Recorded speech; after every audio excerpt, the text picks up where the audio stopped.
Dr. Craig Wright, may I call you Craig? You may. Craig, thank you very much for doing this interview. I have a nice mixed bag of questions on my list. I divided them into sections of tech questions, white paper questions, philosophy and religion, law, and conspiracy. All are Bitcoin related. So we'll keep you entertained. Starting off yesterday, the Genesis upgrade occurred. Mm-hmm. What does this mean for Bitcoin SV? It means we've unlocked Bitcoin to the way I originally created it. So, starting with people like Eric Voorhees in about August 2010, people really started to hijack Bitcoin. Eric had this idea. He didn't like how I put in script and other such things, and he thought if you have a system like this, then it's going to allow Bitcoin to scale too big. And the too big was really about if it gets to a certain size, then government's going to take notice. Okay. And you have said on numerous times that there can only be one blockchain, one global ledger. Why can't there be a specific coin to the niche use case? For example, XRP for global banking settlement or BTT token for the BitTorrent system. Why can there be only one? Well, why don't you have multiple internets? So, as for XRP for global settlements, a stupid idea. I mean, for a start, XRP doesn't actually act as a global settlement system, contrary to what they're saying. I mean, there's a few experiments and whatever else. It's a horrible system. They have no idea how banking actually works. So, there's a bunch of technologists who have zero understanding of banking, who run around thinking that all it is sending out a token. They're clueless. The reality, though, is Bitcoin isn't this distributed ledger that holds ownership the way people think. If you read my original website or my post on the Peer-to-Peer Foundation or whatever else, I've explained this very simply, which is Bitcoin is a peer-to-peer token system. Individuals exchange tokens, and there's a secondary peer-to-peer network of commercial nodes that act basically to settle and ensure the honesty of the network. So where people are misunderstanding this is Bitcoin is designed to be peer-to-peer money, like cash, like a token. So all of these other people haven't bothered to understand the underlying system, XRP, anything like this. Now, for a token to be valuable, it has to have use. And the system derives its utility from use. So it's the same as the fundamentals of the internet. Why would you want to have 50 different networks? Why would you have to exchange all these things? So there are lots of fools who have no idea of economics, thanking after Tim May and others, who believe that every single person, every business should have its own token in time, because that'll make it harder for government to trace. I'm not and never have been anti-government. Bitcoin's not designed for that. The idea here is very simple. If one token can do everything, then one token will do everything. If one network can do everything, then it will. So these people with the concept of exchanges everywhere, of taking fees, of seigniorage on every single exchange, if every one of us has their own token, that every one of us needs to go to an exchange and give up a little bit of what we own as a tax every time we want to trade. These people want that. These people run exchanges, or bucket shops really. They run these things where they take a small percentage of everything you own every time you want to make a transaction. With Bitcoin, you don't have to. So Bitcoin can act maybe 10 to 100, maybe even less, times cheaper than XRP. And it's better at doing everything XRP should do. So I've studied business law, banking law, financial systems in banking. I've actually done UCP 500 and 600 certifications, which are documentary credits. I've done certifications in banking, whatever else, so I understand the industry pretty well, and I've worked with a number of bankers. So when I designed Bitcoin and some of the solutions in script to be put on top of it. I actually did it so that we could do faster, quicker, simpler settlement and allowed two-way payment channels or anything like that between the bank and its clients. Not with this, you have one token for every dollar BS, but actually things following the Basel 2, 3, etc. rules and all the provisions under capital requirements and everything for banks and so on. Why? Very simple. Why wouldn't you? Why would you want extra complexity? Why don't you go for 50 different networks? 30 years ago, we had hundreds of networks. We had DECnet, ARPANET, NetWare. We had all of these things. Why don't we anymore? Why don't we use CompuServe and the internet? Why don't we use AOL's internal network and the internet? The question is very simple. Simplicity. And can you please comment on the importance of locking down the protocol, of it being set in stone? I understand it will give devs a stable and secure protocol to build on one hand, but will this not stifle innovation of the actual protocol and render it vulnerable to competition? Of course not. Why not lock down? I mean, why lock down TCP/IP? I mean, Novell changed their protocol every year. They kept doing this whole dead fit and flipping things around. So why isn't Novell taking over? I mean, the reality is it's a protocol. Protocols have to allow people to develop. I mean, if you change the protocol every year, no one will ever develop anything, because a year from now, your 5-year project, and many banking projects are longer than that, will not even get off the ground. If you can't basically create a 30-year project, you're not going to sell the banks. If you can't produce a 10-plus year, you're not going to sell to stock exchanges or anything major investors. And right now, all these people are just playing with things. They have no idea how to understand it. They don't know what the protocol is. They don't know what I intended. So they're using it as a learning exercise to see what they can and can't do. So why would I lock down the protocol? Because there's no reason not to. First of all, it allows people to build. But on top of that, it allows them time to create something that will be useful. So why do we have web standards? So that people can build something now that they can keep building on top of. But it even goes further than that. One thing people don't realize is when I released Bitcoin, I released it effectively as a parabolic smoke ball type contract, which is a universal offer to the world. I put up on the initial web page, all of this stuff has been taken down now. I stripped it all out. I said how many Bitcoin will be done at each time. I offered a node reward, so nodes act as agents for my network. And I said, if you do this, you'll get paid. And I made that offer. And I said, in the first 4 years, this is the total payment. The next 4 years, the next 4 years. And I didn't just say it halves over periods of time. I actually specified all this stuff and explained it. That means I'm contractually bound. So the protection and why Bitcoin is actually protected is law. So what people have failed to understand is there is zero protection from government or anything else because Bitcoin is decentralized. That's a whole lot of garbage, honestly. Bitcoin is decentralized to provide security and resilience. If you read the Matthias second reference in the white paper, then you will understand exactly what they were trying to solve, which they actually reference a blockchain, which goes back to Matthias 1991, who actually, in computer science mathematical terms, defined a blockchain, the chain of hashes concatenating the previous hash in 1991. So blockchain is not a new concept. The economics and the structure I created around it to make it work, that's new.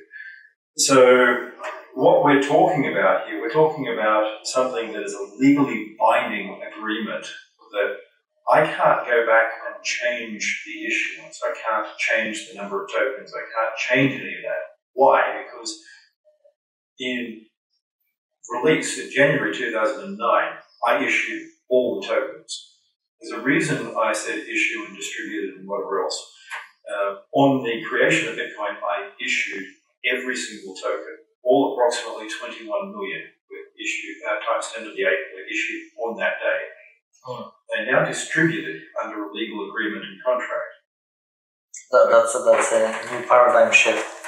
That's one that these atheists, sort of anti-law, sort of anti-government idiots don't want you to think about or understand. They're sitting there going, Bitcoin acts outside of law. No, it doesn't.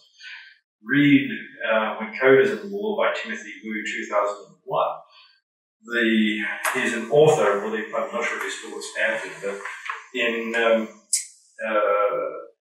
nearly 20 years ago, Professor Wu eviscerated, and the only word is eviscerated, this asinine concept of code as law.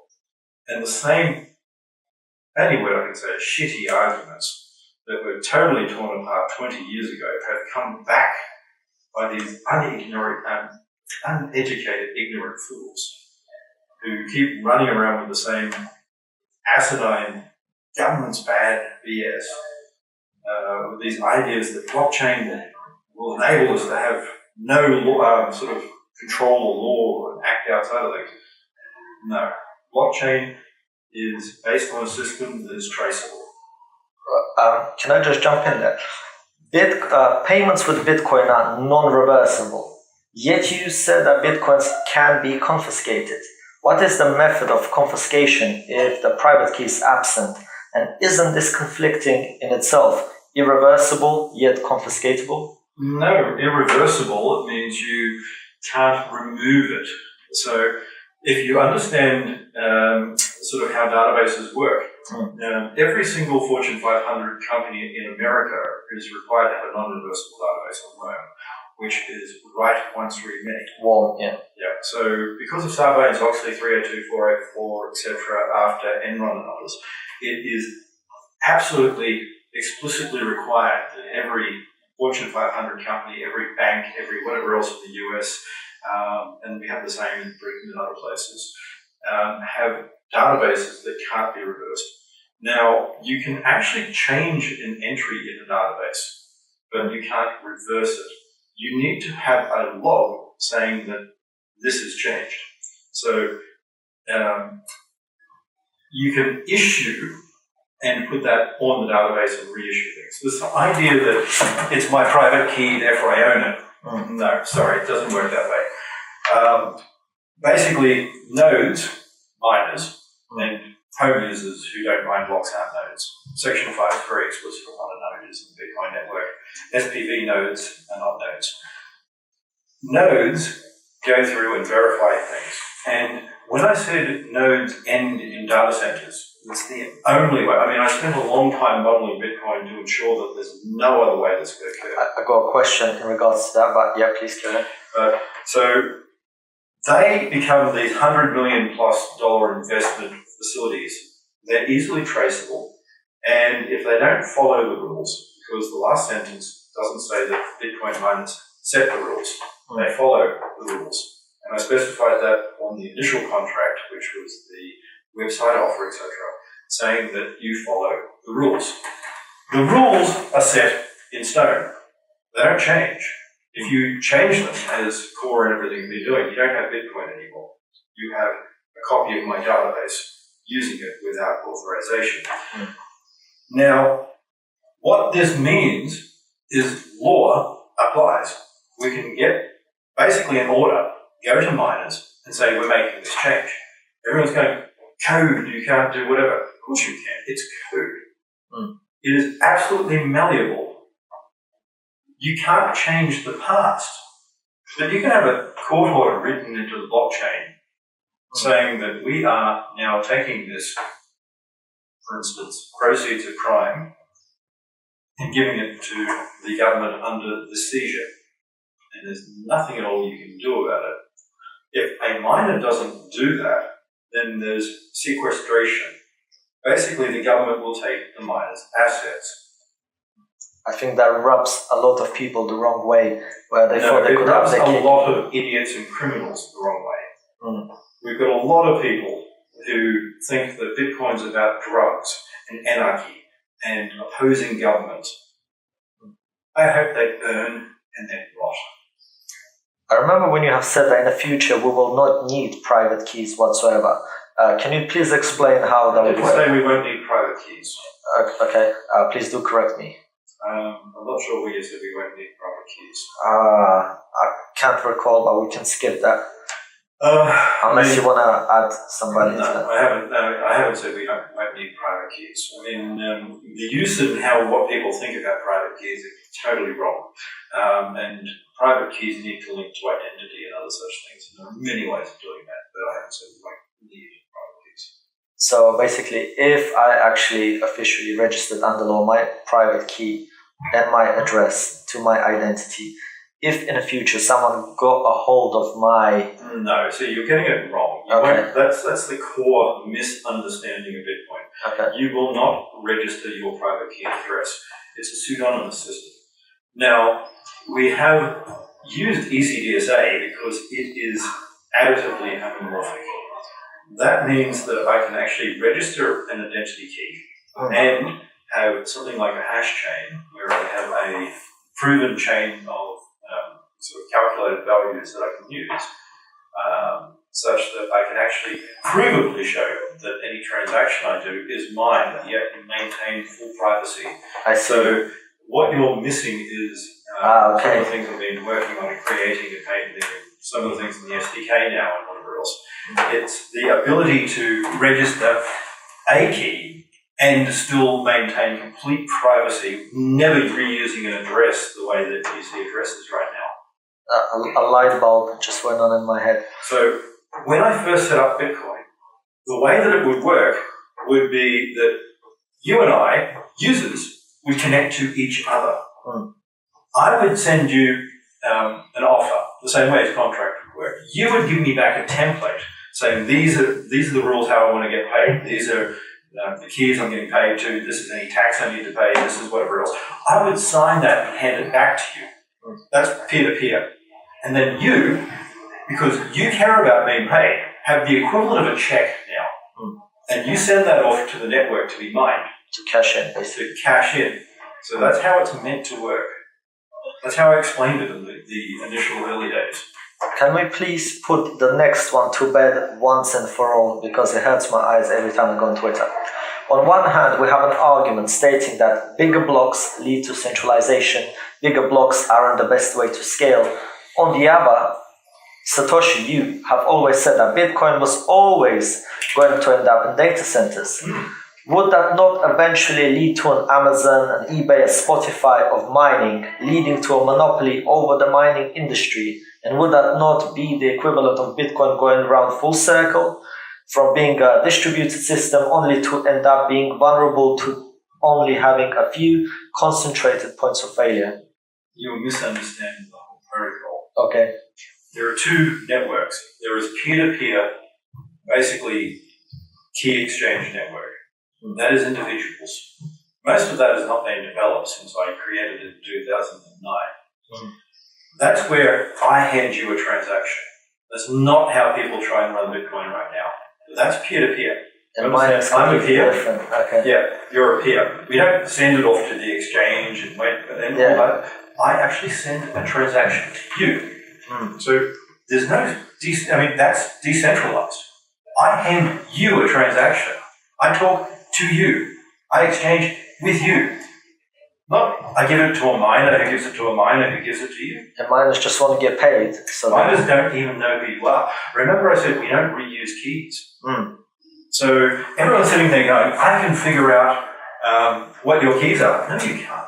Imagine trying to do chain analysis where I break down your pay into the equivalent of £5 notes. Yeah. Your 1,500 pound pay is now paid not in one address, but because it's so cheap, it's not BTC.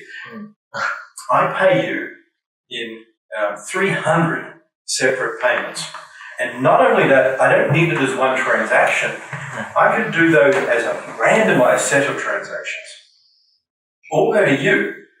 But it now appears that the company has made 300 separate transactions at the same time to their other 800 employees that have done around the same. The same day, they paid their suppliers doing the same. And on that day, the company maybe made 1 million separate transactions, some of which have gone to you. How do I know how much you got paid now? See how that argument is false. So the problem is what they're doing is taking a straw man of Bitcoin because they don't want Bitcoin. They don't want an honest, traceable system. They want a system they can use for selling drugs and doing a whole lot of criminal activity, for doing child porn, whatever else. I don't. I want a system that banks will use, that everyone else will use. Now, your next question is the second part. This network that does all that, it can't form a monopoly. It is structured. Economically, There'll always be at least 3, and the reality is there'll be more than that. Right now, there are only 3 real entities that control the network. The same with Ethereum, the same with Litecoin, whatever else. Now, you can sit there arguing that point, but the reality is, if you don't like that, too bad, make something else. The network is structured as a small world network that is designed to quickly propagate transactions. They're private because they're pseudonymous. The miners don't know who you are. If I pay and hand something to Topshop down the road, or McDonald's down the road, no one gets to know on the mining network it was from me. I can exchange invoices with the shop to cover statute of frauds with $500 US dollars in America, minimum I have to have invoices and everything for. I can do all of that, and the miners never know who I am. So I see. Yeah. So you're being sold this lie about Bitcoin is. Well, no, Bitcoin isn't. My thing is, I had this argument. The first time I had it was with a person I had no idea why they were doing it. That was James A. Donald. And he was talking about the government will do all this stuff and we don't get everyone running a node. And what I didn't realize at the time, I was having an argument with a guy who was a child pornographer. And he is. He's been outed as that. And his idea is he wanted to sell pictures of 12-year-old girls in rather illegal poses. And that sort of money was necessary for him because he can't get banking, he can't do whatever else. So these people are trying to make something other than Bitcoin because they don't want honest money. They don't, when I said honest, dishonest, everything like that in the Bitcoin white paper, they want drug money, they want child porn money, they want whatever else, and Bitcoin is traceable. It will never work for that. In regards, and you've already partially answered this, however, due to bigger blocks, criminal and socially unacceptable data can be uploaded onto the blockchain. Are there any methods to either stop that from happening or rectify this once it has happened? Well, first of all, the same with every single database. Every Fortune 500 company in America has data that is criminal in nature. So you now have a signed evidence trail that can be traced back, linking the person who loaded it. So you're shooting yourself in the foot. Yeah, you're shooting yourself in the foot. We reported the people who tried to do that on BSV to the police. Action was taken on some of them. Great. Yeah. So I mean, mere possession. The fact that you own those photos to load and saying, "Oh, we only did it for," too bad. You go to jail. Secondly, the white paper defines pruning and other such things. Now, there's nothing stopping the miners from not issuing those things and recording anyone who takes copies of it. You can validate transactions in blocks without all the information. The double hash structure of Bitcoin allows you to actually prove and set up proofs and other things like this that will allow you to say, this transaction was validated by miners, but we can't give it to you. Okay. So in time, corporate groups will run all of this, and effectively if a court order or something is issued, it could even be restricted so you can't get that bit of information in time in different jurisdictions. And anyone trying to will be recorded. Right. And I think that's another reason why it rubs people or criminals the wrong way, because they thought that they were uncensored, fully anonymous, whereas the reality is different. Yes, well, I never actually said that. Unfortunately, a few other people ran with it. So going back to July 2010, you had Ross Ulbricht and his lieutenants running around going, we can make heroin stores and do all this stuff. Well, they got what they deserved.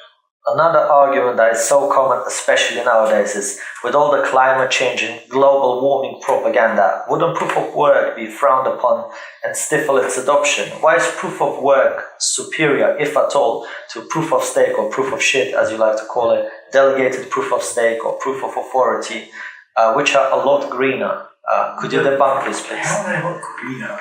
I mean, the bit people don't understand is you're talking about a 1 meg block, a number of transactions for that.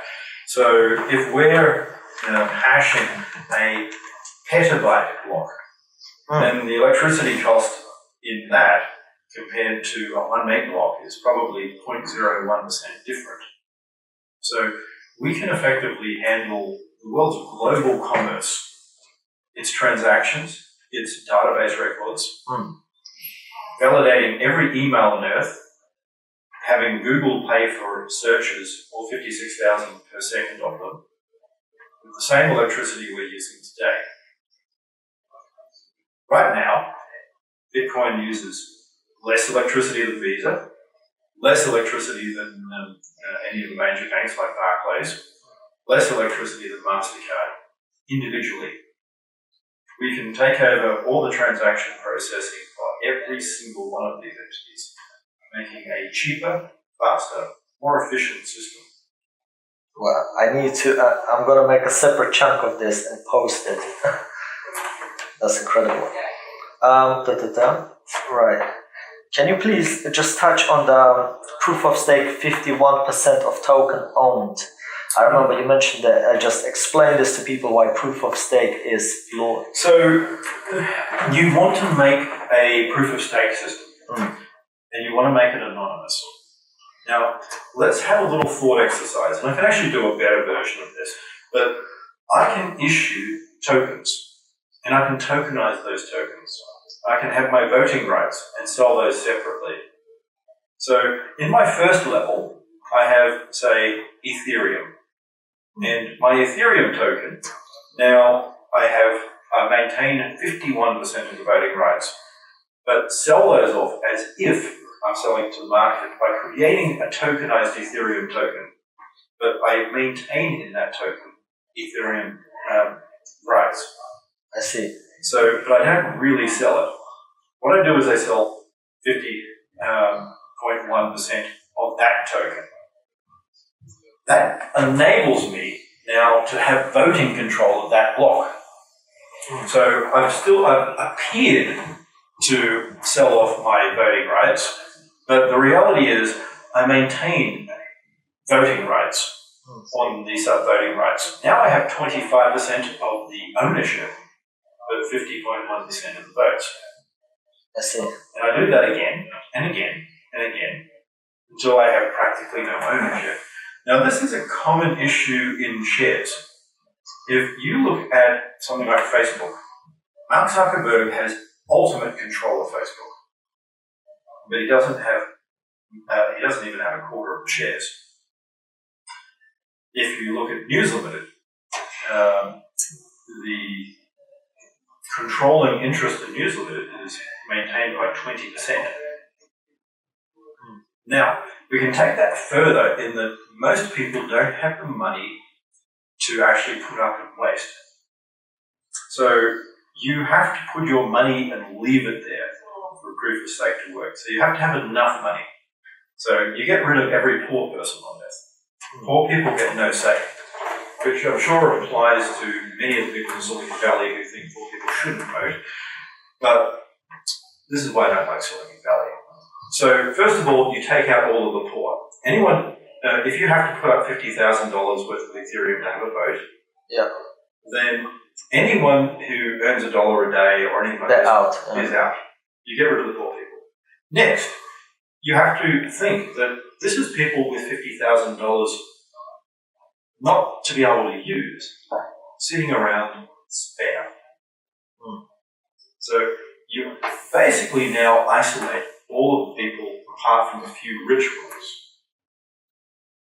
And each of those voting chunks now becomes more valuable, because if you consider that, do a Pareto type rule with 80-20, only 20% of the people have enough free capital, and it's free capital, then the other 80% doesn't vote. So the 20% of the richest, the Silicon Valley moguls, actually vote and take a bigger share, excluding the 80% of the normal people.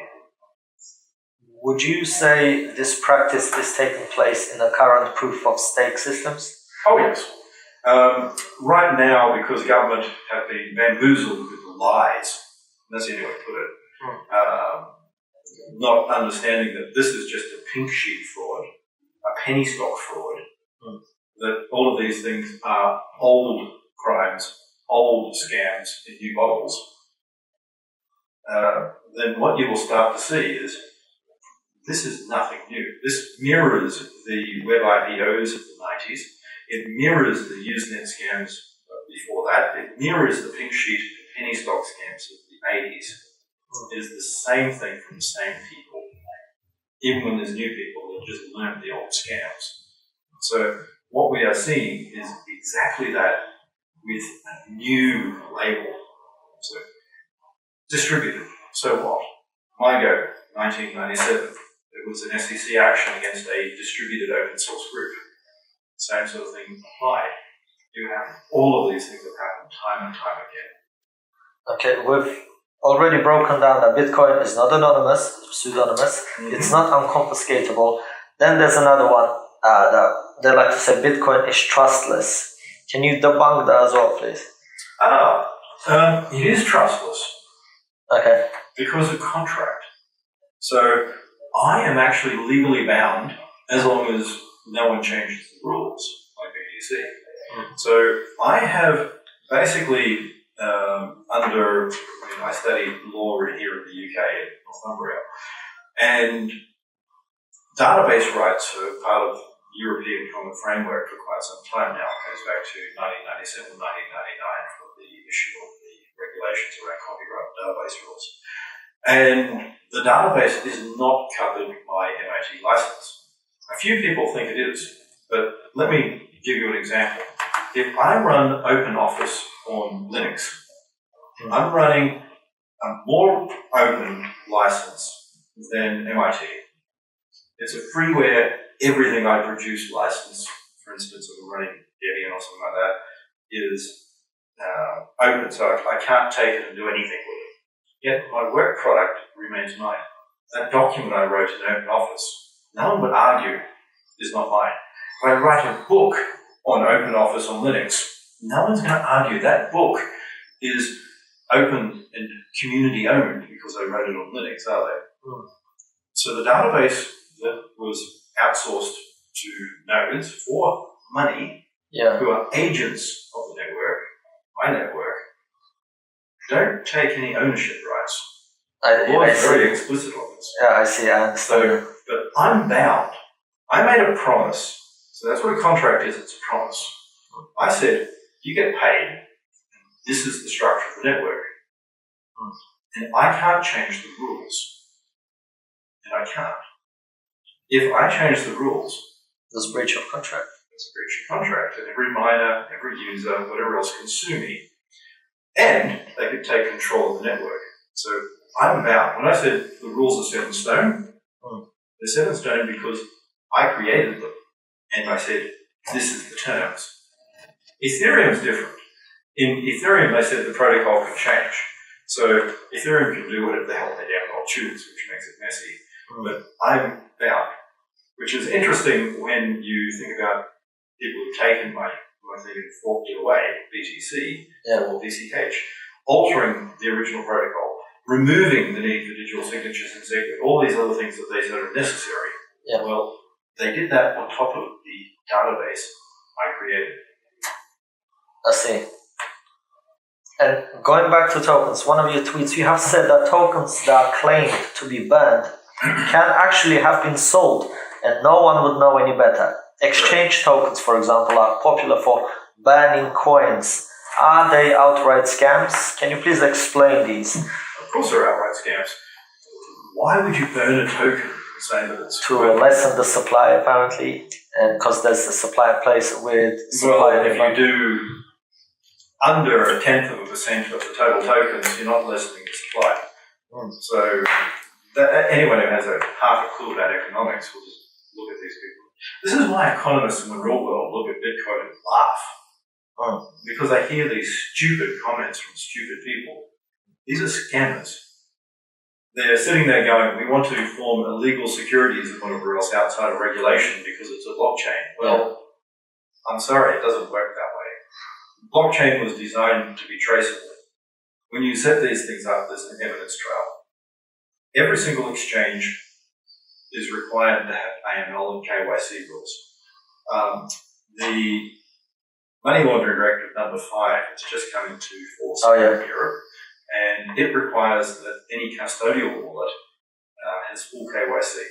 Now, a few bucket shops, basically criminal organisations like mine has, scum-sucking bottom dwellers, they will go around saying that they're not doing fiat, so they don't need to comply. However, every single exchange ever developed in human history is a custodial wallet. You deposit your coins in finance, you trade, you take your coins out. That's custodial by definition. So basically, all they are is a bunch of bottom-dwelling, money laundering, terrorist funding criminals. I'm surprised that they've been open for so long and they still are open.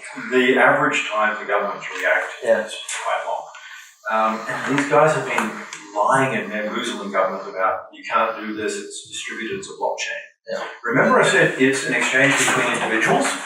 Ownership, unlike Antonopoulos and all these other people who lie their asses off to protect their criminal empires and get money for doing it, you don't own because of the blockchain. It's a distributed database to ensure that double spends can't happen. Ownership is I own something under property law.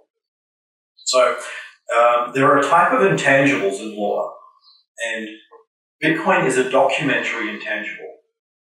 It's a very specific and little-known type of intangible. It gets covered by Chattel's law. Now, that works in that I, not the controller necessarily, but the owner, can exchange with you. Remember, I said this is a peer-to-peer system. Not the blockchain. That's not peer-to-peer. I exchange with you. Most of this at the moment is I exchange with you, the exchange. But the reality is, if I'm going to be using it properly, I exchange with you, the store, the merchant, the person I'm paying, whatever else. So the issue is people have been bamboozled. They should have read some of the things I said early on, not the BS that all the idiots have been saying. Moving on to white paper questions. Yes. Okay. We still have a bit to go, Craig. I hope you have time. No, that's fine. Okay. White paper questions. Now, as quoted in the white paper, once a predetermined number of coins have entered circulation, the incentive can transition entirely to transaction fees and be completely inflation-free. I also remember reading a post from Satoshi, Bitcoin will eventually either be used or not at all. BSV transactions are skyrocketing. Can you please explain why sustainable mining revenues are vital and how it relates to the halving subsidy? All right, so as I said, it's a subsidy. Now, the first bit, what you'll see there is I'm not issuing over time. Bitcoin was issued already. I'm distributing. So there's a distribution that is ongoing. Now, subsidies help industries start. I know a lot of people in America and whatever else say, oh, the subsidies don't help. They don't help America. They helped Singapore. They helped South Korea. They helped developing economies. But the problem is weaning people off those. If they don't believe the subsidy will go away, then they become a basket case. And they believe that they'll keep getting handouts and they never become competitive. So that was a big guess. And getting it right is difficult.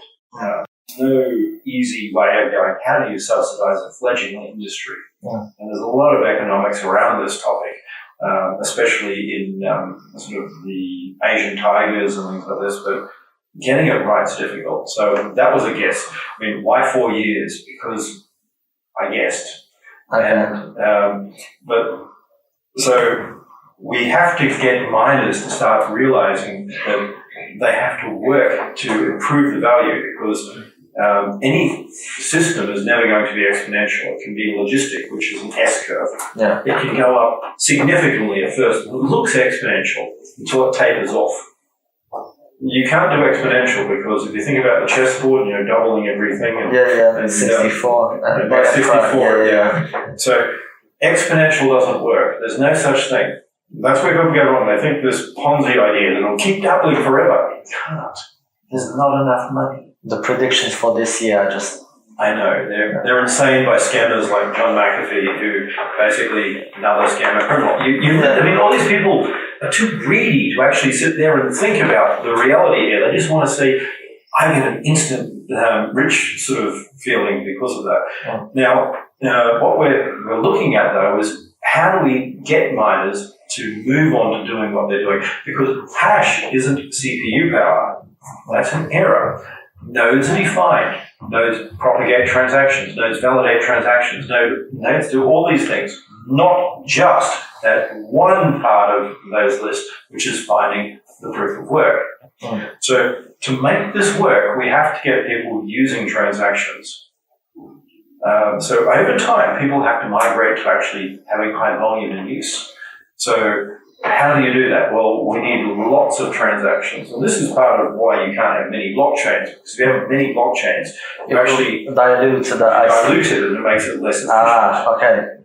So every time you do that, you're not halving it. There are transactional costs and inefficiencies. It's Coasian in nature there.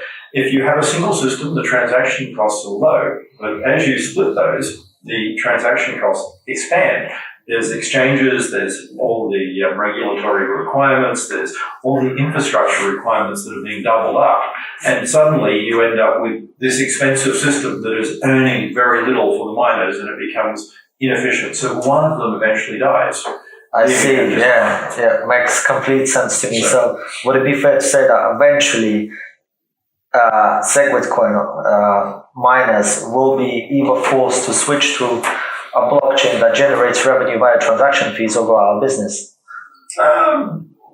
That's one way of doing it, yes. I mean, the price isn't going to go up because of halving. Tether's not going to be able to artificially inflate this again. Do you think that's what happened in 2017? Oh, definitely.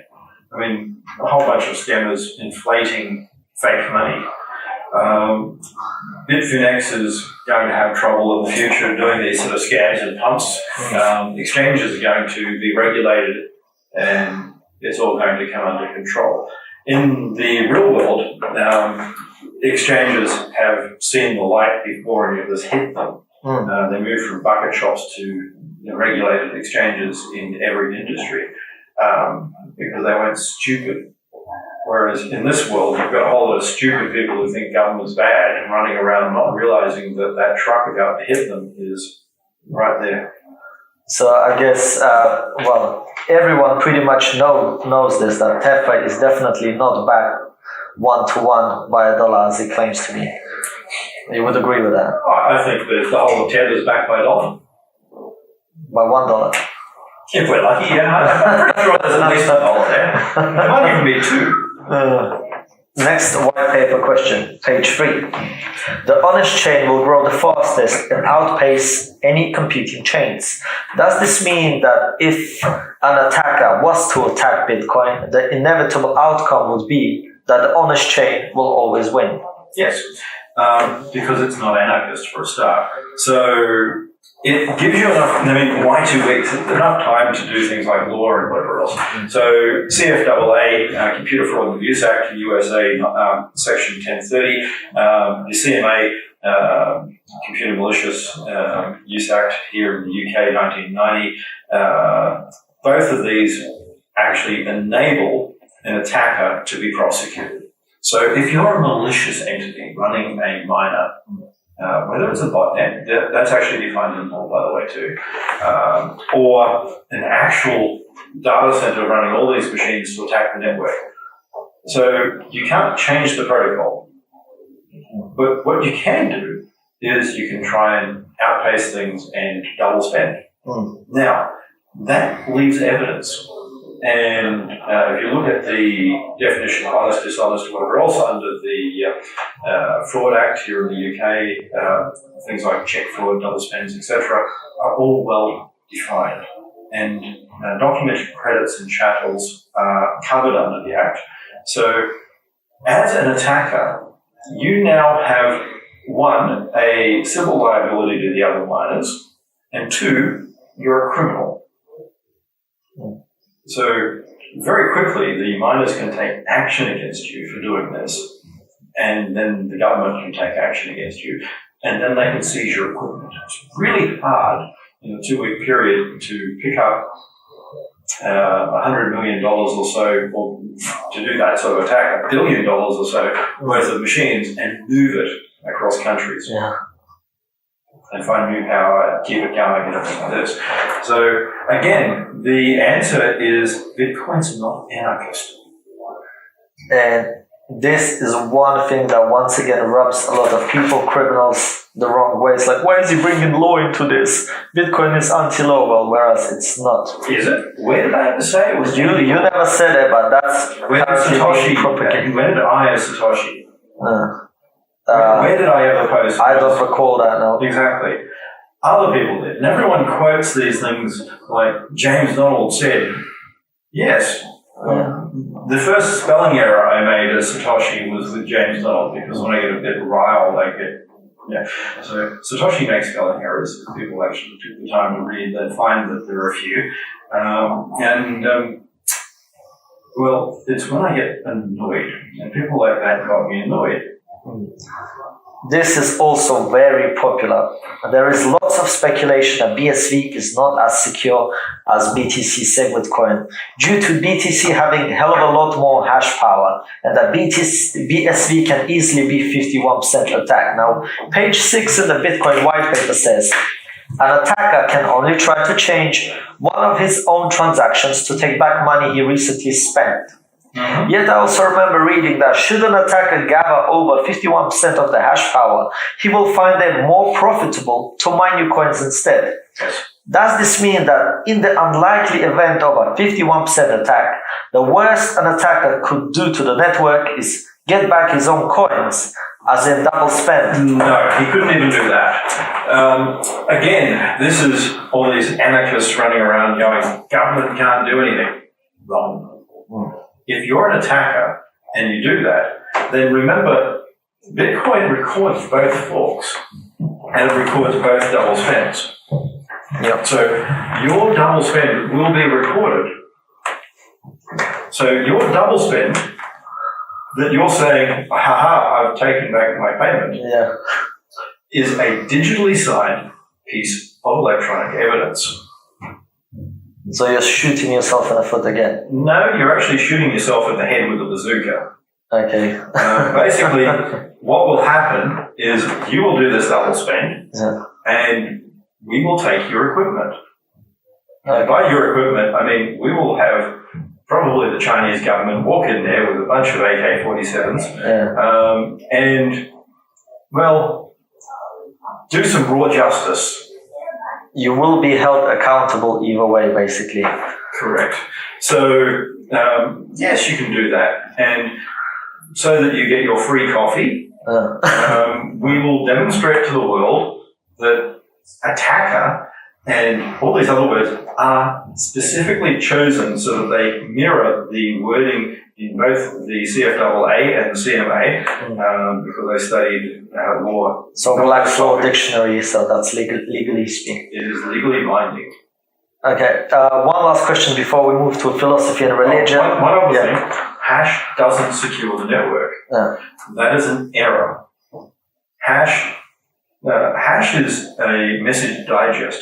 It is a signaling device. It shows that, you've invested in the network, but it doesn't actually secure. So people get this wrong. They go, it's a cryptographic hash. So what? It is not a cryptographic function. It is not encryption itself. You can hash a document which shows integrity, but it doesn't ensure that you can't do anything else. You can't recover. You can't have a court order forcing changes to the blockchain, etc. So this idea that you have to redo the blockchain and whatever else misunderstands the whole concept of what it is. Unfortunately, too few people have actually studied encryption and think that a hash is actually encryption. It's not. So BTC SegWit coin is not more secure than BSV? Not at all. No, it's actually far less secure. Okay, can you expand on that just a little bit? One, they seem to think that they can act outside of government, and that's going to be ending this year. Two, they're using a copy of my database without authorization, which is a real problem, which they're going to discover. If they'd left me alone, I would never have come back. If they had, I didn't like the fact that they weren't expanding, that they were keeping 1 meg, etc., etc. But I had nothing to do on that one. I can't really argue it. It's actually a choice from miners. So I wouldn't have been back in 2017 if it wasn't for these people putting in SegWit and radically altering my damn protocol and forcing my hand. As Satoshi, I would have stayed in the background working on a whole lot of things hidden if it wasn't for these idiots. So they brought their own doom. A lot of people are not going to like what you are saying. And? By the way, we're going to move on to philosophy and religion. I'm really looking forward to that. But before, just one question, and you don't have to answer it if you don't like. White paper says, we propose. I assume that's you, Dave Clayman, and who's the third person, if you don't mind me asking? No, it's me. Okay, so when you say we propose, it's just you? I say we in lots of papers. I'm an academic. Fair play. So you don't say I propose. I mean, it's now changing, but the way that you used to write academic papers was you always, even if you're the only author, you put we, because people didn't like the whole I. Okay. I always felt it was a bit way. And you have to self-reference. I've been pulled up for plagiarism on my own damn papers because I didn't properly reference myself. I just find that, as an Australian, I find that way. Okay, great. Philosophy and religion, and I feel very privileged to ask this question. I think I'm going to make history right here now. You have been a pastor, if I'm not mistaken. I was. You also have a bachelor. You are a bachelor of theology. Please correct me if I'm wrong. Doctor of theology. A doctor of theology. So, and you've created Bitcoin. I mean, am I at the right place at the right time or what? No. So, I think you are, but where people go wrong is if you, for instance, one of the people I have great respect for in my learning is Adam Smith. Adam Smith wrote both Wealth of Nations and a treatise on moral sentiments. Now, people look at that and they go, these are so different, but they're not. They're only so different when you treat Bitcoin or treat economy or treat anything else as this idea that capitalism has to be brutal. It doesn't. The reality is Adam Smith isn't this sort of bipolar idea of opposites. What you have is a guy who was actually a government official but wanted freer trade. They're not opposed. He was actually a customs official. He still wanted freer trade. Now, he also wanted people to have virtues, and that's important. Rules, virtue, and how you treat each other, whether it's the butcher, baker, or whatever else that he's talking about. If you don't act with people civilly, then you're going to find your path through society difficult. So it's actually part of society having free trade as well as the other. So people don't seem to understand that the whole structure of society is about making promises to each other, keeping those promises, acting civilly, not being complete assholes to everyone all the time. And being held accountable? Yes, exactly. Okay, Craig, this one, that's my flagship question for you. In Revelation, in the Bible, we hear of mark of the beast and cashless society. That one will not be able to trade unless he has a mark on his forehead or hand. We see RFID chips being implanted into people already, in Nordic countries especially. Would it be too far-fetched to say that Bitcoin could be that mark? I don't like Revelation. Revelation is a book that was added in the 3rd century by John of Zebedee.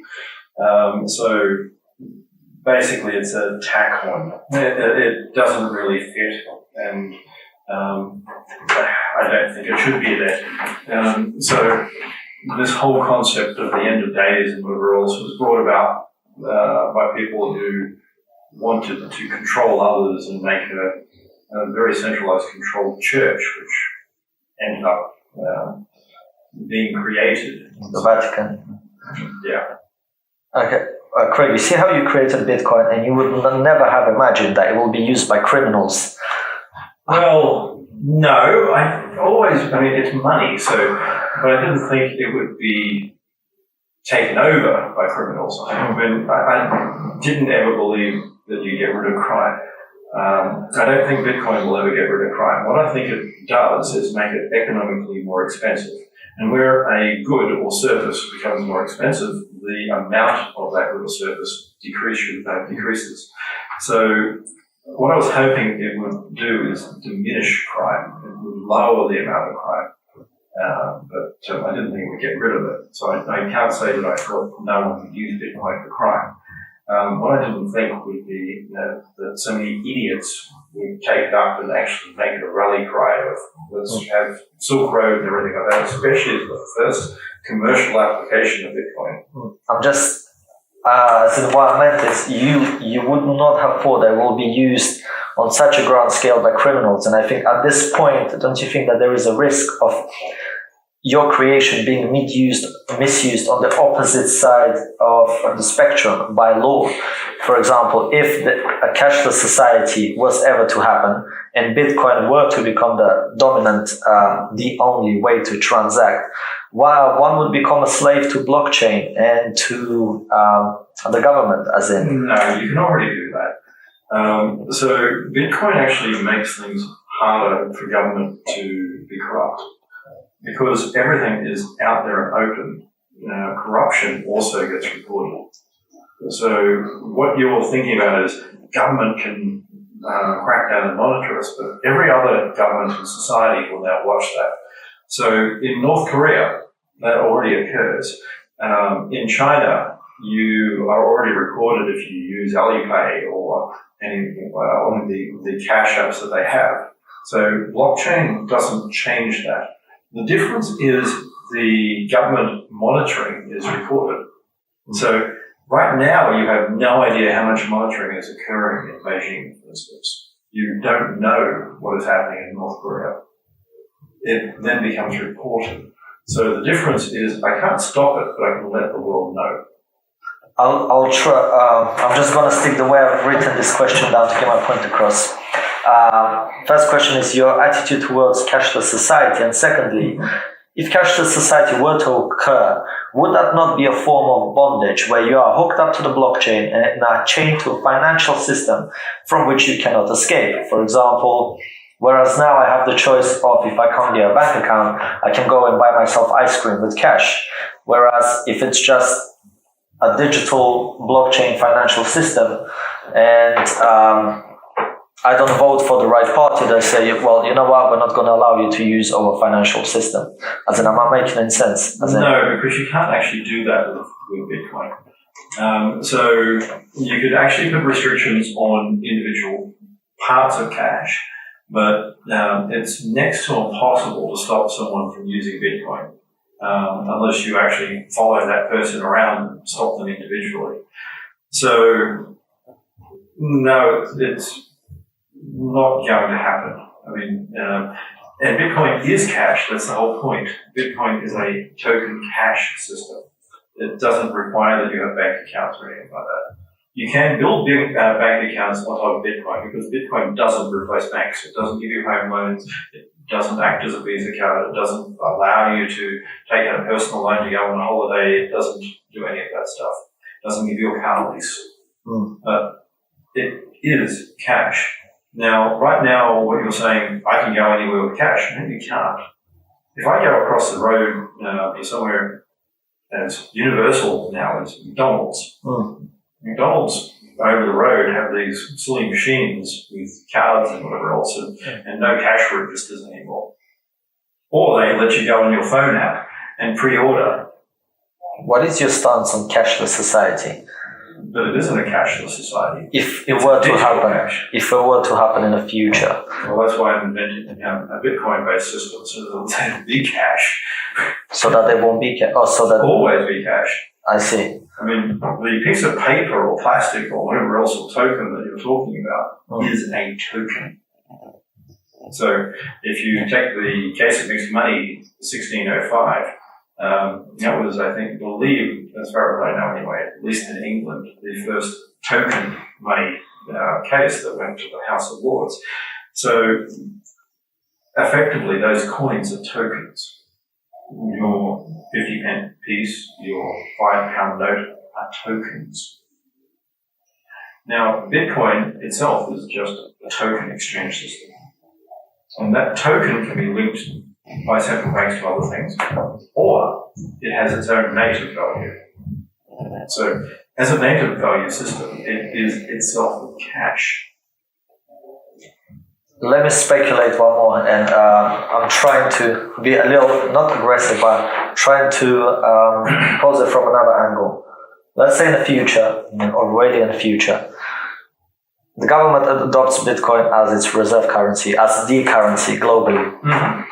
Which government? There's not one. Yeah, that's a bad question in that you're saying the government. Let's say the European Union. It's not, let's say the European Union says... We're not a part of any law because... Thanks God. Us Brits... So they will only accept transactions from a wallet that has been linked to your ID. And if your wallet is not linked to your ID, then those transactions will not be accepted. That's a possibility, right? Individual governments can do all sorts of things. Okay. So there's no way I can stop that. No way anyone can. I mean, this idea that we can act outside of the law and stop everything and whatever else. Well, businesses need to take money and exchange it. They need to go to exchanges and use it. So there would be ways of having underground markets, and there still would be. For instance, you could have non-pegged Bitcoin, but it wouldn't be saleable in Europe in that condition. But it would be available somewhere on Earth, but you would sell it in Europe at a discount. So you could still trade and use it, but if you're outside of the economy in that way, you're going to not get the full benefit. For instance, you could maybe go to the US and use your European sort of exchange Bitcoin in the US and then come back. Okay, let's say, as you said in the ICU chat, Bitcoin is a tool. It can be used for good or for bad. Let's say, once again, let's speculate, all the governments in the world have accepted Bitcoin, and there's only one piece of currency in the world, that's Bitcoin. And if your wallet is not registered to your ID, then your transaction will be deemed as illegal. And since there is only one form of currency in the world, you're either a part of that system or you're not. And this leads me back to the mark of the beast. That's utterly wrong. There's no such thing as one currency. There never will be. Even when we're on gold standards, there was never one. Was that 1933? Oh, even before that. Yeah. I mean, that's a gold exchange standard. But I mean, back taking gold bullion and things like this, not that gold was actually that common. It was very uncommon. But if you wanted to take British pounds and gold pounds and take them across to France or exchange them later for ducats or something like this, then you couldn't just do it. You had to actually pay seigniorage and change them. You couldn't use even that gold. The value of melting it, remelting it and everything like that had to be taken into account. So that doesn't actually apply. There'll never be I never see a time when governments will give up all control. You'll need to pay tax in whatever currency they say. And it might be built as a token on top of Bitcoin. Yeah. But Bitcoin is not going to replace US dollars. It's not going to replace pounds. It's not going to replace the reserve currency being in 100 years' time, if it was that good, but even then, that will be because of contractual use and massive scale and things like this. But no, I mean, you're again assuming governments agree. I mean, you have to get France and England to agree to something first. Just something easy. Like anything easy. I mean, or how about, there's all this talk about the next financial collapse that we're overinflated now. Let's say financial collapse were to happen. Oh, we have too many pessimists. We're in the best golden age in human history. Yeah. And all this BS that people use to sell pessimism and whatever else. So it's all bullshit. It's all bullshit. I mean, there's too many loans, whatever else. Whatever. Get over it. I mean, stop complaining about what other people are doing with their home loans and things.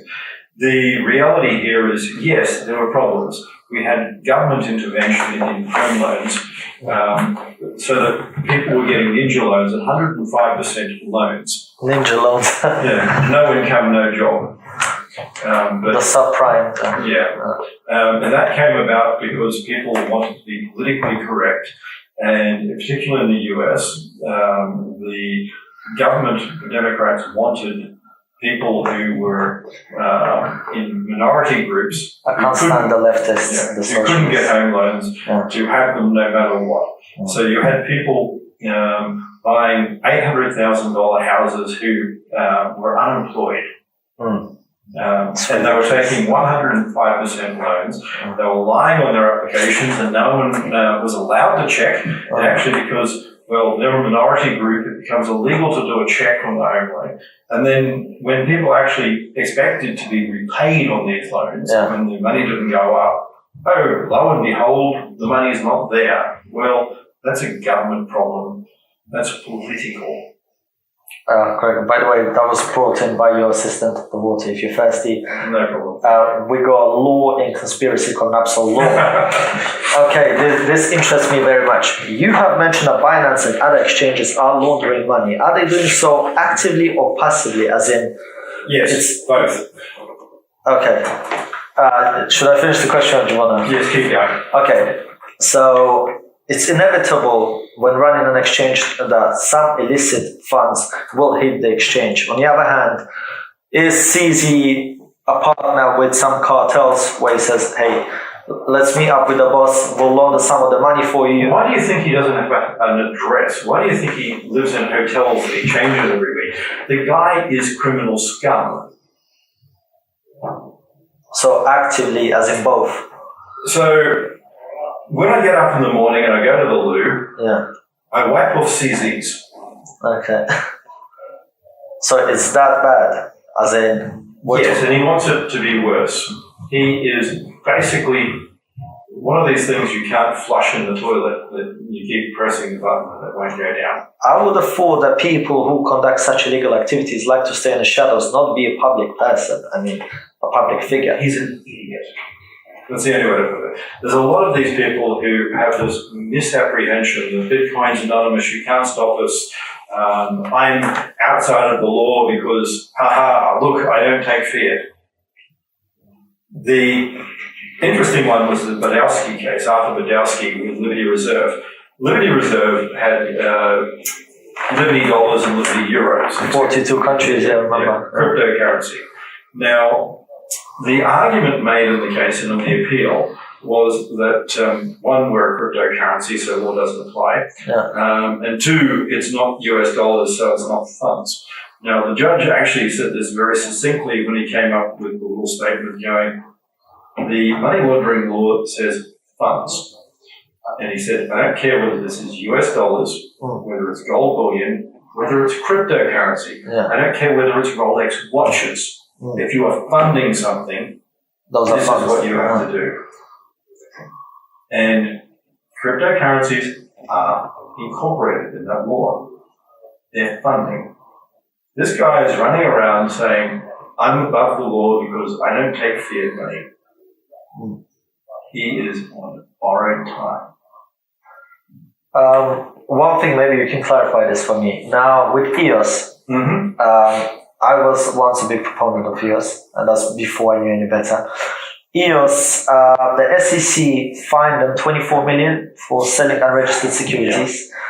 That doesn't really make sense to me, because if they really wanted to enforce something, they would have said, you know what, this is the amount of money you have to give back to the contributors, not break us off a little chunk and we're cool. That to me is a criminal enterprise in itself.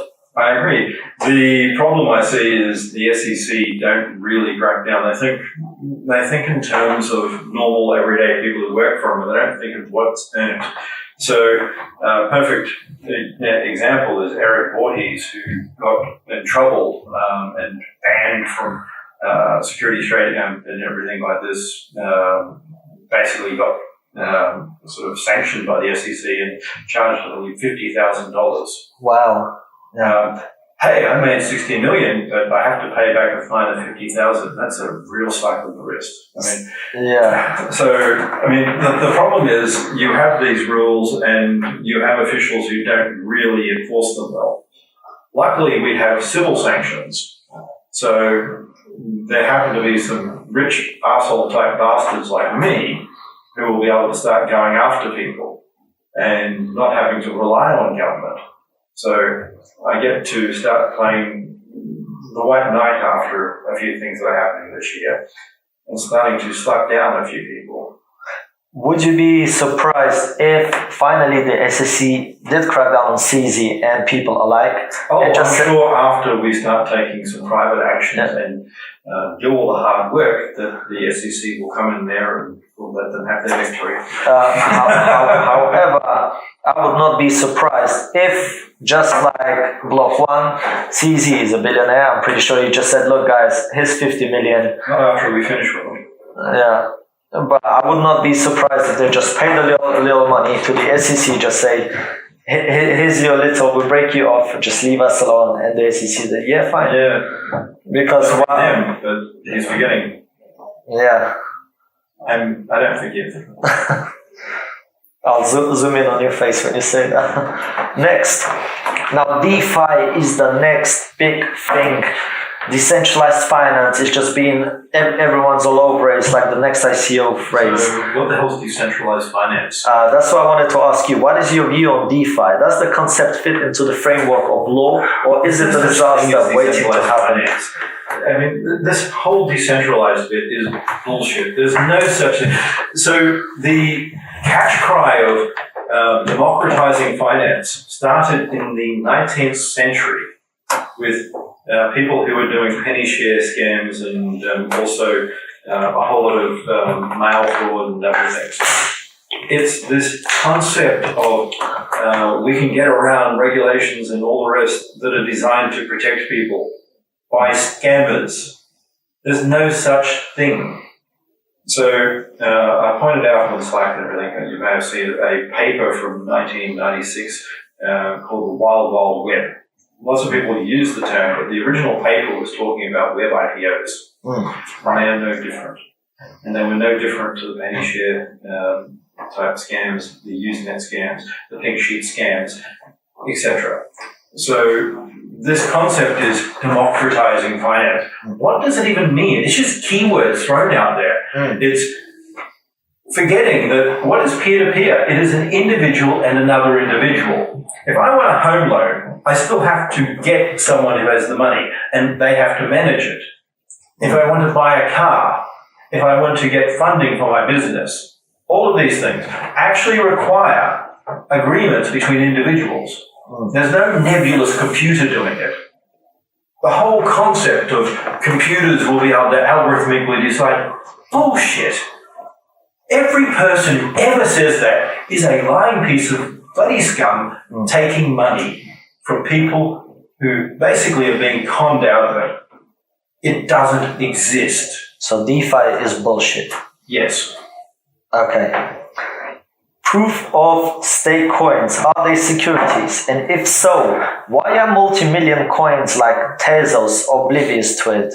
They must have lawyers that have looked into the matter. I mean, because they can make money. So what? The mafia has lawyers too. Okay, so they knowingly know. More honest than the mafia.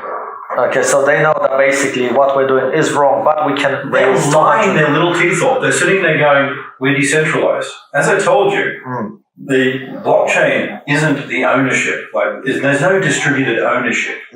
There's BS that your coins are distributed in blockchain and thus whatever. That is a absolute bullshit statement by people who are attempting to criminally con people. There is no such thing.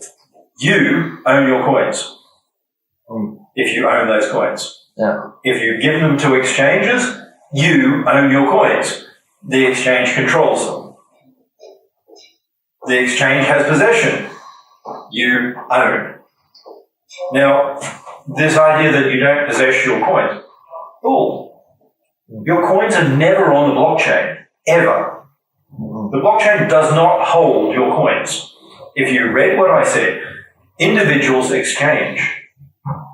The blockchain is a record, it is a ledger, but the coins themselves, the tokens, the limited set number of tokens are definable, identifiable, individual assets that are held by the individuals.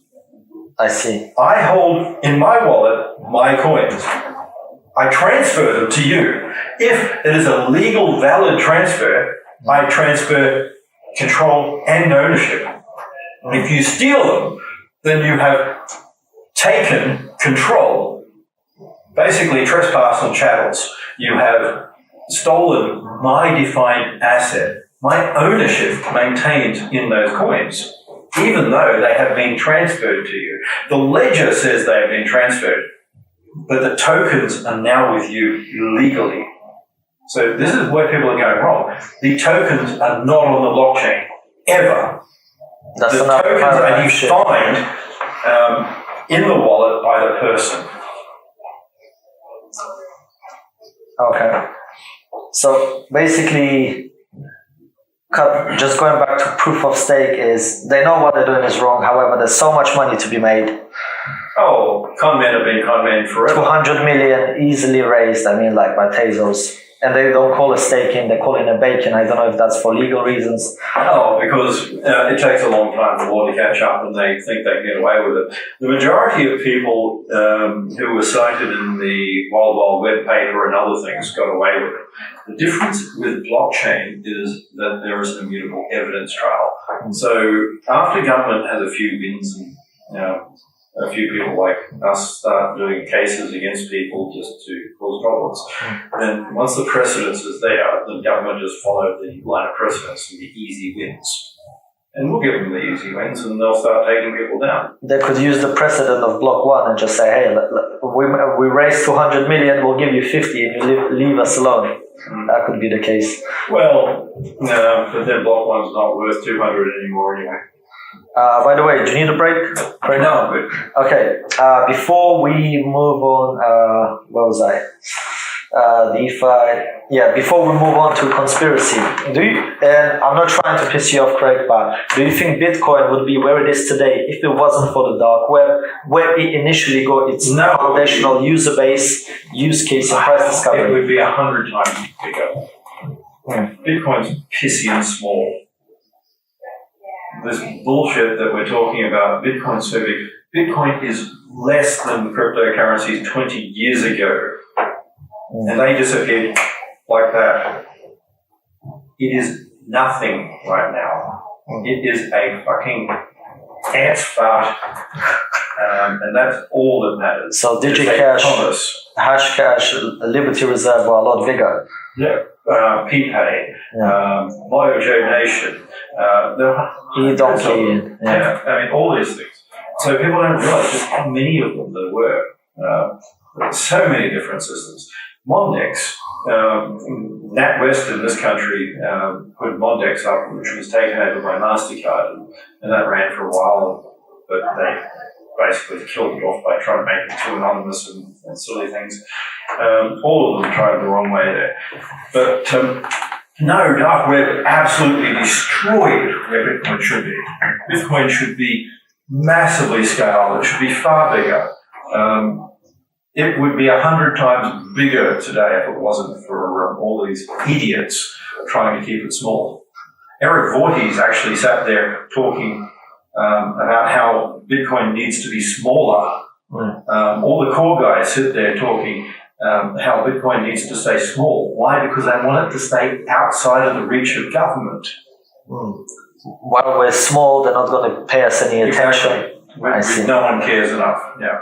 And in regards to the dark web, markets such as Alphabay and there was like 10 more on Deep.web have been shut down. Would you say that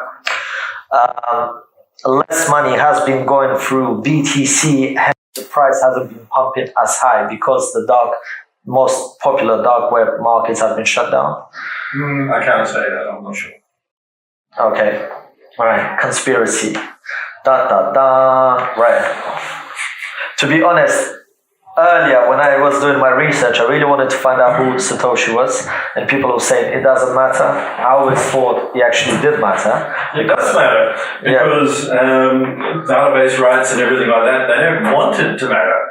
They want it to be something else because they don't want Bitcoin. Well, stiff bloody Vickies. Okay. Craig, have you ever come across a document called How to Make a Mint, the Cryptography of Anonymous Electronic Cash by the NSA?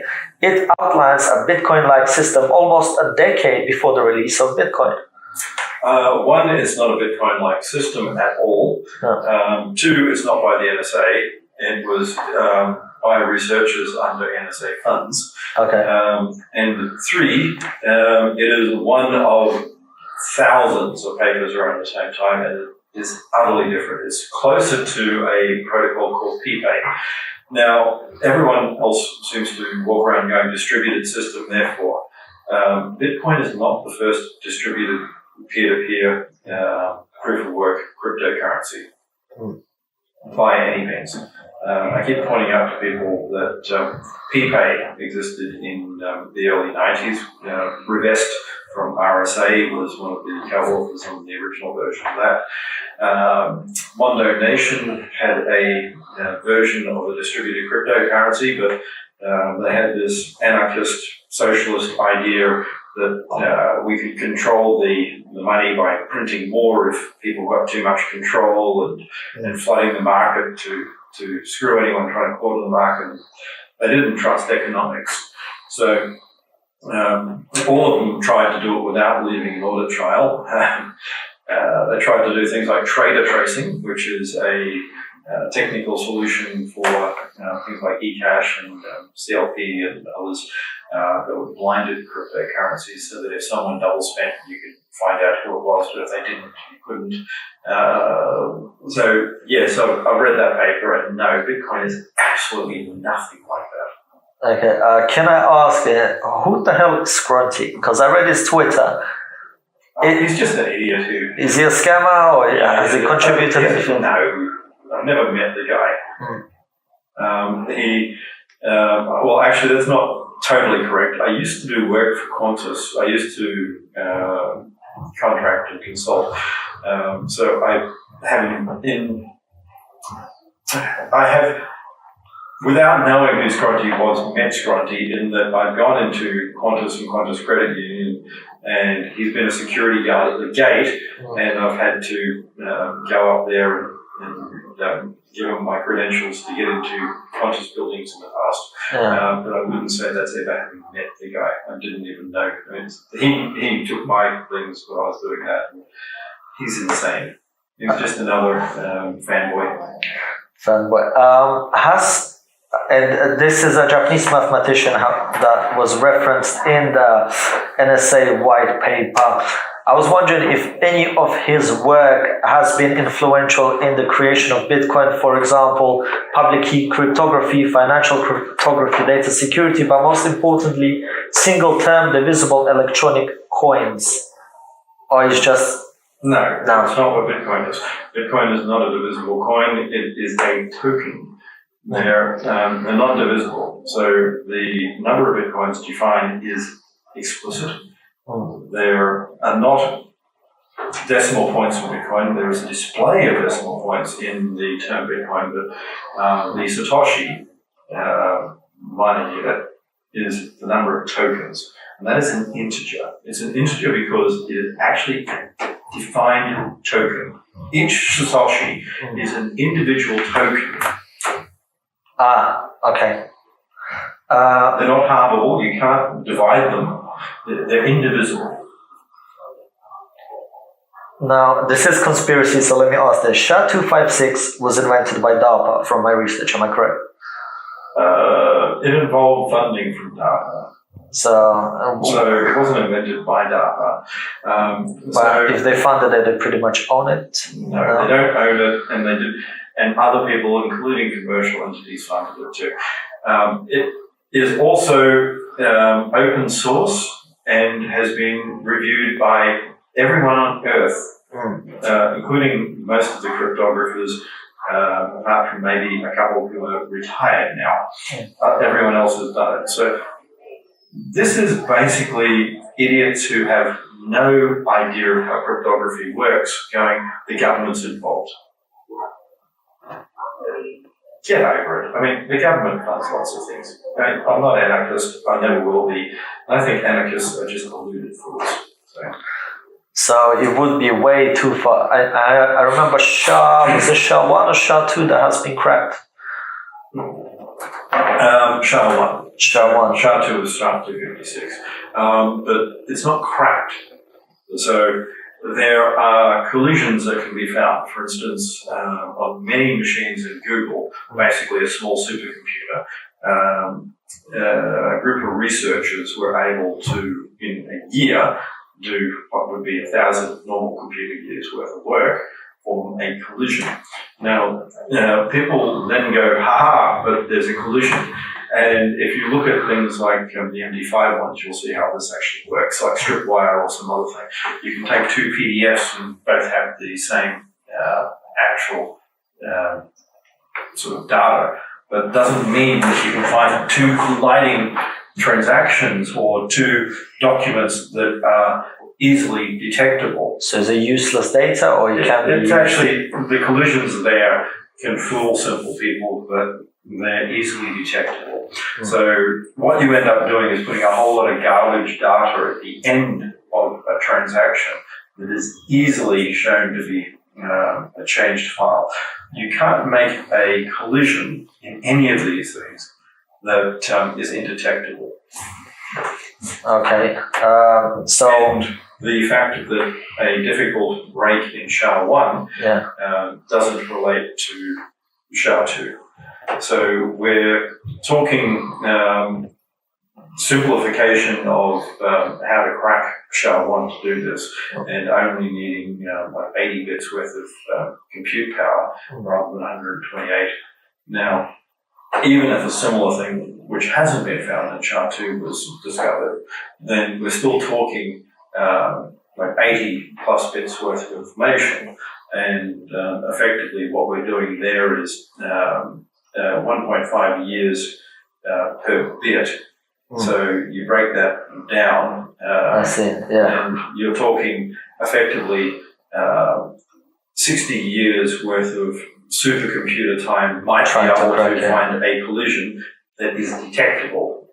To find a non-detectable sort of decision, you're still looking at 128-bit type problem where you're probably talking sometime in the next 20, 30,000 years, something like that. So it's unbreakable, pretty much. It's not unbreakable, but the idea of economically doing this, and that's what we're talking about. So if you use lots of small transactions and have your transactional value split into, say, £5, it's not worth your effort. Yeah. Spending, say, $100,000 to recover a £5 chunk. Yeah. I mean, so this is why this idea of I've got my big Bitcoin address and it holds whatever. Well, that's not how Bitcoin's meant to work. You don't have big Bitcoin addresses. You're meant to have lots of separate. So you would advise me to basically split the Bitcoins I have on my address into, say, 10 different addresses? 10? 100? I'd say 10 per $1,000, at least. I mean, I still say that if you've got $1,000, it should have 100 addresses. But how would you keep track of all the private keys? Software does. Sorry? Software. How do you keep track of all the bits on your computer? You don't. But what software would I use?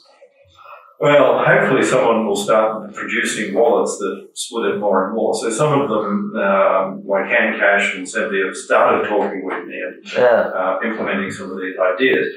And that not only makes you safer, it makes you more private. Mm.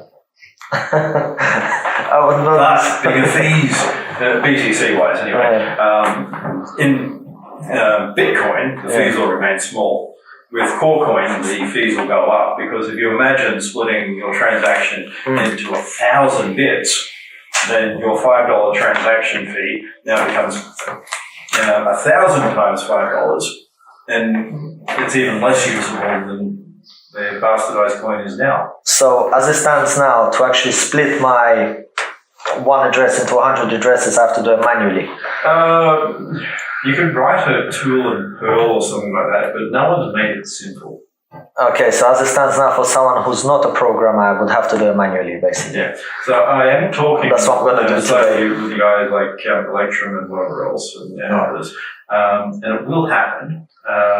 With a ledger device or like a hardware wallet, because right now there isn't anything.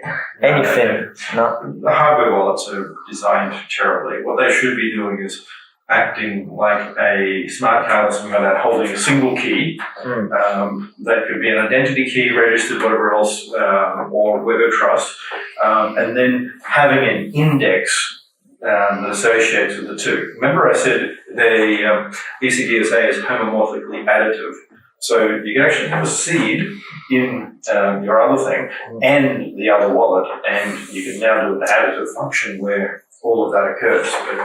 But maybe you should start producing wallets, Craig.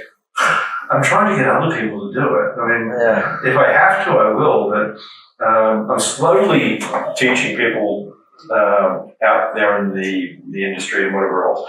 I mean, this is the irony. You're saying that I should do this. I'm trying not to be the sole provider. I'm trying to get an ecosystem of other people competing with me by giving things away. And then everyone goes, why didn't you do it? I have my coins locked away in the Electrum SV wallet with a ledger, as you probably saw in the chat. And because the ledger updated their app, my coins were locked away. Thanks God I managed to get them out. But as I understand, it's very amateurish to keep all your coins on one address. I'm going to split them today. I have one more question, which is conspiracy. And do you believe in coincidences? What are the chances of the guy living not too far from Hal Finney being named Dorian Nakamoto? Okay, you've never studied statistics, have you? Never heard of I know you're a master of statistics. So you know what the birthday paradox is? No. Okay, so if you've got 30 people in a room, the chances of 2 of them having the same birthday is 50%. Wow, that's pretty high, yeah. Yeah, so that's coincidence. But see, what you're doing is you're not setting anything in advance. Yeah. And scammers and quacks have found this sort of thing forever and a day. Basically, you sort of do this little fallacy where you set Texas sharpshooter fallacy. You shoot at the wall and then you draw the target around it. And that becomes easy. And saying someone with the middle name Satoshi who has a Japanese ancestry living somewhere in America. And he wasn't that close to Hal Finney. It's like saying, right now, where about as close to the Queen as Hal Finney and him up? But The Queen's not in our office. Mm. I could say the Queen's just up the road. And so are approximately 1 million people in the same distance that we're talking about. Mm. So, Craig, I don't know if this is, I'll ask, and if you don't want to answer, it's absolutely fine. Recently, the BSV had a pump. Now, I was looking at trading. No, it didn't have a pump. That's the wrong word. Okay. I mean, I said you had a rise. I know people bought into it. There are commercial applications that will be using the token, and for their use, and they'll need to experiment first, and then they'll need to actually do things. Those commercial applications need to own a certain amount and whatever else. I won't say who. Yeah, so it was genuine, it wasn't. Because I was also looking at TradingView way before it happened. By the way, I went into BSV at $50 when it was delisted from Binance. Everyone was saying, Craig this, Craig that. I was like, what the hell is this guy? I watched your interview and I was like, actually, he's the most knowledgeable guy that I've heard speak, and I watch quite a lot of yes, but interviews. I'm evil, I'm not anti-government. Yeah, and then I watched another interview and I was like, everything he says actually makes a lot of sense. And then after I was like, you know what, $50, I'm going in. And it's been good so far. And I was looking at TradingView way before the price went up. Mm-hmm. And he actually predicted the price going to pretty much where it is now. So basically it is legit. It's not because someone just tried to pump it. No, yeah, I mean, you're in our office here. We've got real people. Yeah, by the way, can I take a few videos of your office to add it to the... Well, once we finish the interview. I didn't mind. I'm not sure if anyone's, as long as no one's not another one to get on camera or something. Other than that, Craig, I did my worst. I came at you from every single angle. I hope you found it entertaining. Is there anything you would like to add to the interview that I missed? Anything at all? No, just, I mean, the thing to think about is it doesn't really matter about what I've done. The system's bound and contracted now so that I don't get to change it. And that's actually very important. Bitcoin is a set protocol.